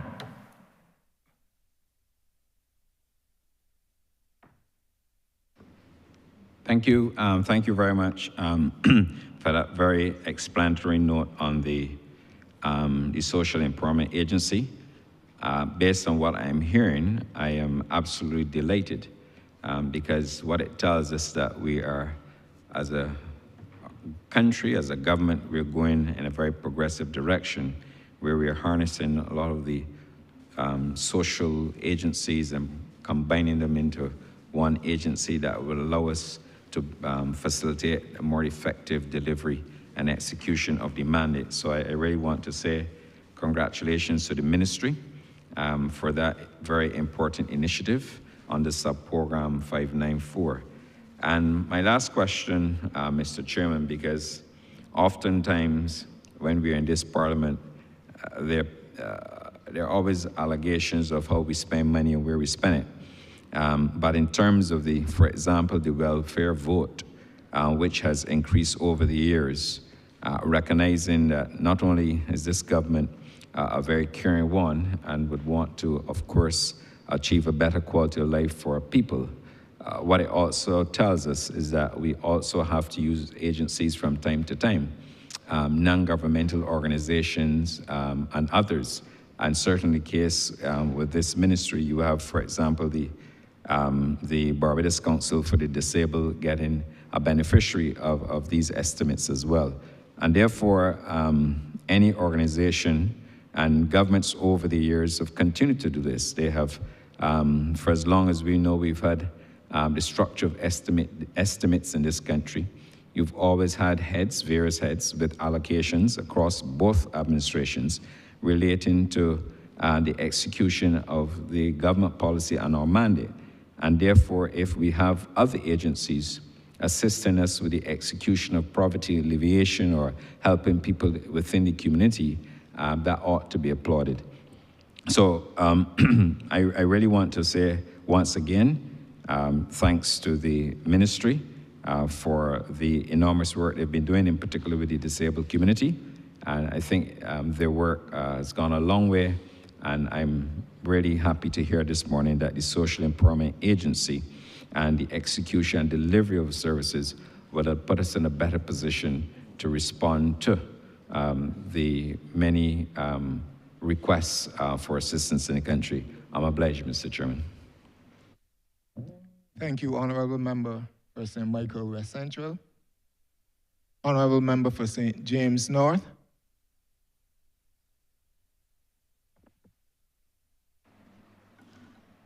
I would ask all honourable members, I will make you aware that we will just go another 20 minutes or so before we ask the honourable member to wrap up. I will take 2 more honourable members, and then I shall move on. Okay. Thank you, Mr. Chairman. Honourable Minister, I'm aware that the Law Reform Commission have held discussions with your ministry in terms of providing a legislative framework for what I call lasting or enduring powers of attorney. And to just give the context of it, under our law, we have powers of attorney, but that concept only applies where the person who has given the power of attorney has mental capacity. So for example, when or if that person then sustains dementia, Alzheimer's disease, the power of attorney is no longer applicable, and the person to whom the power of attorney has been given, or someone else close to that person, then has to apply to court under Chapter 45 of the laws of Barbados to become the individual's receiver, and that's a very expensive exercise, much more expensive than a power of attorney. And I'm just providing you with the opportunity, Honourable Minister, to give the public of Barbados a report on the possibility of Barbados getting laws on enjoying or lasting power of attorney, similar perhaps to that in England, which passed such law through their parliament, I think about 3 or 4 years ago.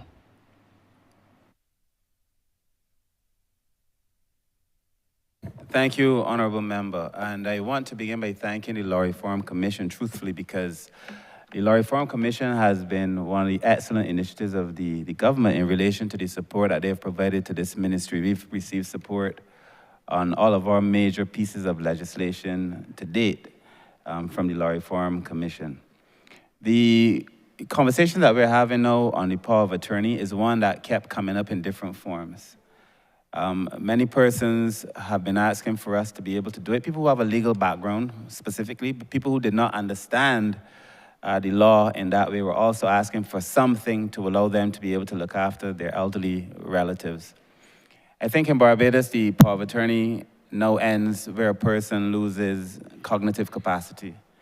And the legislation that we have in draft is not completed. In fact, I spoke only to the chairman of the Law Reform Commission yesterday, and they now have been reviewing the original draft, and I think they now have a second draft for us to be able to look at.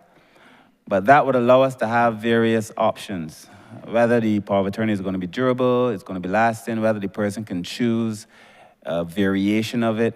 But what it does essentially is that it empowers persons to be able to look after their elderly relatives, whoever the principal may be, as their agent in a time when they need that support. I think that in combination with the elderly legislation in general will be two pieces of legislation that we will add to the social legislative framework that will really make a difference. I must also tell you, Honourable Member, that we've seen circumstances now where banks have been, in many ways, they say forced, in an effort to protect elderly persons from abuse. Been refusing to give family members access to some of the funds that would be on people's accounts and so on. And then by choosing, I think persons need to know that they can do to have the power of attorney agreement sorted out, they have that legal authorization. We need to put a lot of PR in it so people could plan their affairs, so that when you get to the point, if you get to the point where you no longer have cognitive ability, but the person that you trust to take care of your affairs is so authorized, so that when that happens, you are comfortable, the financial institutions are comfortable, and people then can go on to experience a better standard of living as a consequence. You know, as an MP, many people come to me with circumstances where they're saying, I cannot access my mother's pension, or I cannot access this. And when what the banks normally do now is that they will say, bring your mother. Once the mother or the father comes or the person comes and they're not able to say in a conscientious, clear way that this is the person they want to do it, the bank say no. So this just protects the agent, it protects the principal, it protects the institutions, and it makes a lot of sense to be one of the things that we add to our toolkit in terms of supporting the elderly. So again, I look forward to when we're able to do that. We have, I think I was hoping to late, to be truthful, in March, as I was hoping to lay all the other pieces of legislation. While I believe we'll be in a position to lay the elderly bill sooner, that piece of legislation should also follow quickly thereafter. I thank you, Mr. Chairman. In light of what you said in terms of limited time, I give way to other colleagues. Thank you, Honourable Member for St. James North. Honourable Member for St. Michael Southeast. Thank you, Mr. Chair. Minister and staff of the Ministry of People Empowerment, I would want to start at the outset by commending you for the efforts being made. And I do so not in an effort to triumph the work of the minister or indeed the government alone, but really to say that I have recognized the efforts being made. I have a very difficult constituency, one which I'm sure creates a lot of pain and headache for the welfare department and other agencies within the ministry. Many of my constituents certainly interface with officers in the ministry, and over time I have had cause in this place and certainly in my interaction with many of you to raise a number of concerns. In recent times, and I suspect it may be the leadership, but also, as the minister said, the common ground yesterday in response to the leader of the opposition that I think has been found, where everybody is working from the same hymn sheet, with an understanding that we can do better in terms of making vulnerable people not feel as vulnerable as in many cases they are. There was a time, and perhaps the leader of the opposition would do well to remember this, perhaps if he's had any interaction with people who are most vulnerable, to recognize that the welfare department was one of the places where ordinary people seeking assistance found it very difficult to enter, because it was almost like when you pass a security guard, and I gave this example many years ago, you were first asked to sanitize, and this was before COVID, as if just the presence of the individual would cause you to catch something. And then once you got past the security guard, all of your business was aired in the presence of everybody else who was in that space in the foyer. We have made significant strides because all of us have interfaced at one point or the other with people who have had those experiences to change that dynamic. There was a time as well, and the leader of the opposition would do well to listen to this, where there was a view by the party that he now leads that simply painting a building or calling it by a different name was reflecting a change in behavior, or that we were really helping people. And again, I am proud that this administration has, in a sense, listened to the people, listened to the issues, listened to the vulnerabilities, and have been able, over the course, certainly of the last 2 years, to be able to implement and introduce not just legislation, but changes to the behavior and the practices of officers. As I said, I know it's not an easy task, but as I said, I can see the efforts being made, and I encourage you to continue to stay on that trajectory where we never forget the reason why we are here, to serve the interests of the most vulnerable in this department. Now, St. Michael's Southeast has had the benefit of the Joris Dunner home, which is currently being utilized to accommodate persons while renovations are going on at other locations. My first question really relates to what are the plans for that facility? I don't see it mentioned in the explanatory notes of the estimates, but again, I am getting questions from my constituents asking when that particular facility might be returned for the benefit solely of the residents in that area. The truth is, like other areas, it is a very densely populated area around the Golden Rock community. And the ability to have a space where persons can actually go and recreate, and especially for persons who are active, it is a burning need within the community. As the minister would be aware, there's not a lot of other buildings or spaces available. And so that particular location offers a solution to a glaring problem in the community where we lack the access to space to be able to allow our aged population to be able to age gracefully with some activities. So I'd like to know the timelines that we're working with in relation to that facility and the plans in the future for the facility as it currently stands.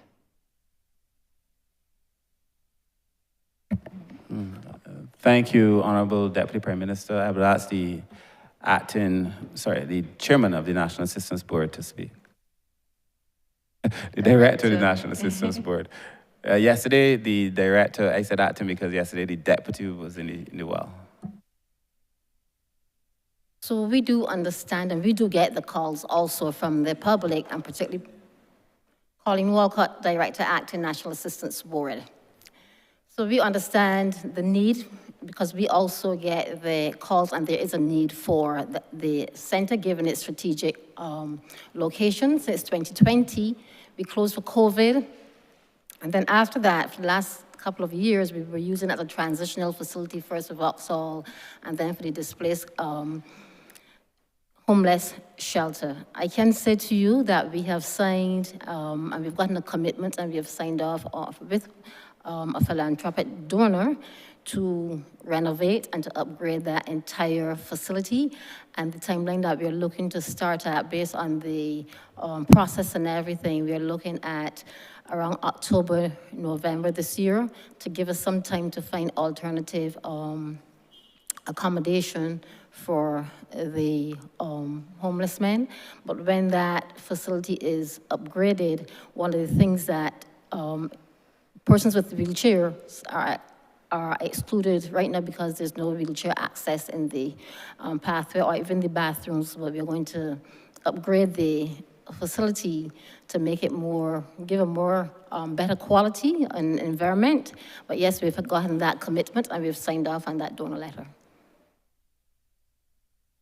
Thank you for that, and I'm sure that we will look forward to those extensive renovations, particularly over the next few months. The other area that I don't see mentioned specifically, but I'm sure it's somewhere in the detail, which is the whole issue of assisted devices. What I encounter a lot are elderly people who they don't necessarily have a disability, but the ability to provide, for instance, commodes, shower chairs, to be able to facilitate easier daily living and dealing with their hygiene. Many of them obviously cannot afford a lot of the costs associated with these items. While some of these persons may be on welfare or receiving some kind of benefit, my simple question is, do we have a system for, or some kind of fund which could be made available to persons, especially persons who meet that criteria, where retrofitting of homes can be done, assistance with the commodes, the grip bars, the shower chairs, so that we can make it a bit easier for elderly people to remain in place. We already know that we have challenges in terms of space. And the minister is well aware, and the cabinet, that I am a firm believer that we have to find ways to keep people in place as much as we can, because elderly people often do not adjust easily to those transitions to other locations. And so where we can keep them, I think we have to have a policy of being able to provide the necessary assistance to the families and to the individuals to help them to retrofit their particular spaces. So is there mention in the estimates through the numbers that would point to those levels of assistance? I will ask the Acting Director of the National Disabilities Unit to speak. Yes, good morning again. Good afternoon again. We nurse in the National Disabilities Unit. We realized in Barbados, many persons are coming down with ailments, diabetes and so on, causing them to lose limbs and so on. And we at the NDU, we have received increased applications for all the items you mentioned just now. I can give you an idea of some of how we were able to help persons in the financial year 2024 to 2025. We were able to assist 27 clients with accessibility modifications to their homes through the construction of ramps and the provision of handrails. We gave out 72 wheelchairs. 20 persons with disabilities received prostheses. These were made up mainly of school children in need of back braces. And we had some older active clients. We had 46 walking aids were provided, 48 grab bars, 51 other types of bathroom aids made up of shower chairs, commodes, and so on. And we're hoping that going forward in the next financial year, we would receive even more resources that we'll be able to provide even more for persons, because we know there's a need because of the increased applications. So we hope to continue to help those disabled persons in need. Yes. Honourable Deputy Prime Minister, I also know that we have had considering how the population is aging, there's some people who fall in that space. They're not quite disabled, but they need support. And so we've been reflecting on how best we can be able to do that, to offer support to those persons who are in need. I anticipate, I mean, I say it in different ways, but your question is a very practical way of saying it, you know? Our country is almost a super-aged country.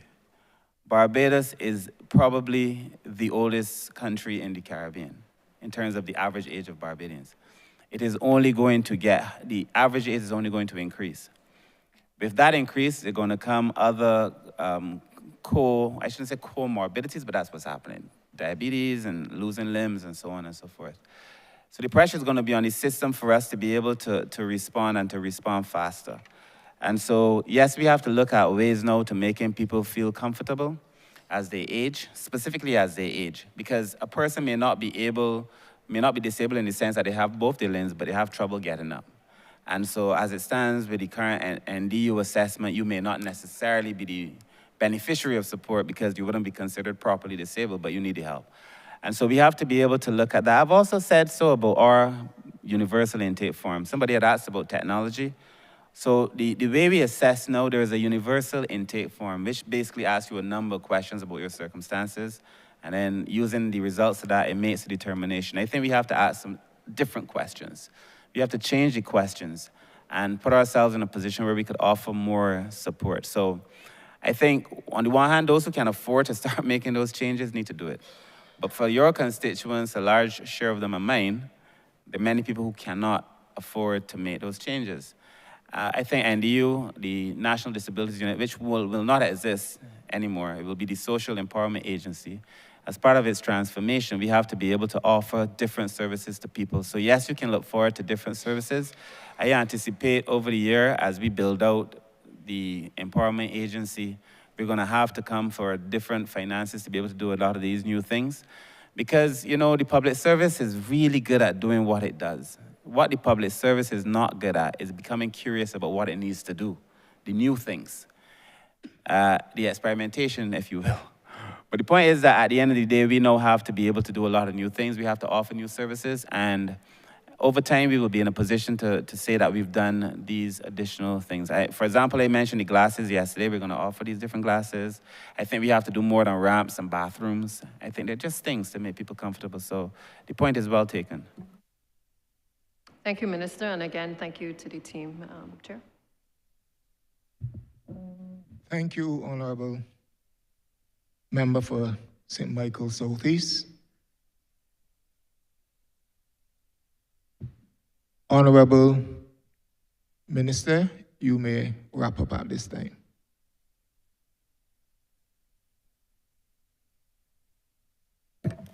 Thank you very much, Chair. I want to begin by thanking the staff in the Ministry of People Empowerment for the support over the 2 days that they've been in the well. I think Barbadians have seen that this staff, all of them that have spoken, many of them acting deputies stepping up, showing that the depth of what is available in this ministry is something for all of us in Barbados to be proud of, and tremendously proud of the way the ministry has conducted itself in the well, and as well as the way they've conducted themselves over the last year. Honourable Chair, the truth is that transformation is the order of the day. Transformation, innovation is the order of the day. We have to be able to better transform our services, to deliver to the people in a way that they feel the effect of those services, and to say, look, Barbados has had, in many cases, when it comes to our welfare support and other things, a difficult relationship with the department. I think we've been very honest. We've said these are the areas that we need to fix. I think we've also been very supportive of the staff and say we need to give the staff the support that they need to have. We've done a deep dive into most of our services. We've deconstructed and reconstructed almost every single agency in the ministry to be able to say that we now have an organization going forward that we think is going to be fit for purpose. And I think the public will come to see that the Social Empowerment Agency is the manifestation of years of effort, This goes back decades. It's the manifestation of years of effort and will make a significant transformation into their lives. We've also done a lot of legislation. You would have seen during the course of these estimates and during the time in the last year, we brought disability legislation, we brought legislation on children, we're bringing the legislation on the elderly, both pieces. The Social Empowerment Agency should be finalized this month, and I anticipate that we'll get the support of the entire House as we go forward. But for me, it is now about implementation, implementation, implementation. We've done most of the heavy lifting. We've done the legislation, we've done the administrative changes. We're now building out a lot of facilities that never previously existed. This ministry is a ministry on the move, and Barbadians will come to appreciate that. In relation to our relationship with the NGO sector, I have expressed my position so many times that the best way to deliver a lot of these goods and services, is through the NGO community. I strongly believe it, I philosophically believe it, and that is why if you look at our estimates in the last 2 years, 3 years, we've increased our support to almost every single NGO. A 40% increase to the NGOs in the disability space, and again, an increase this year for some of them. So the fact is that we work through the NGO sector to be able to best deliver goods and services. I should also say in closing that the idea that the government has engaged in anything in secret is a nonsense. I look back to a September, I think, in 2023, where we had a press conference to announce our relationship with the Alliance to End Homelessness and announce the funds, announce the need to do an audit the following year, which is this year. We said what we were going to do, and we've done it. There are no secrets here.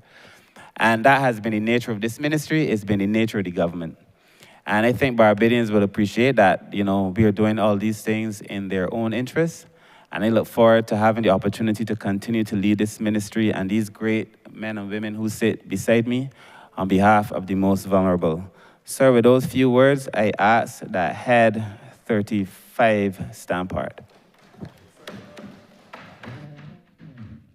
The question is that Head 35 stand part. All honorable members in favor, say aye. Honorable members against, you say no.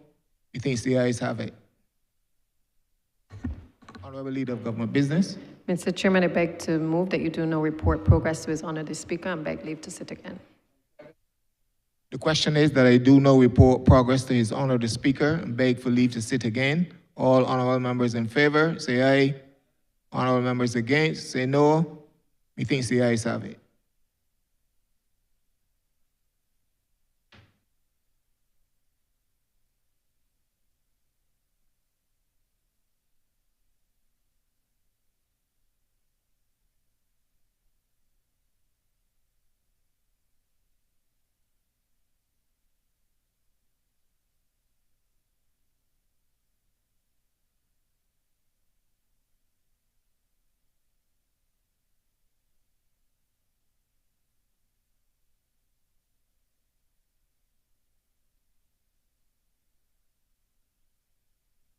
It's a good thing I don't sit as chair of committees. Perhaps it's a very good thing that I don't sit as chair of committees. Otherwise, I would have to invoke Standing Orders 38 to 40. The chairman of committees has reported progress, as asked to leave and has reported give leave to sit again. Thank you, Mr. Speaker. I beg to move the suspension of the House until Monday, the 24th of February at 10 a.m. The question is that this honorable chairman will be suspended until Monday, the 24th of February 2025 at 10 a.m. in the forenoon. All those honorable members in favor, please say aye. Those against, please say no. We think the ayes have it. This honorable chairman stands suspended until Monday, the 24th of February 2025 at 10 a.m. in the forenoon.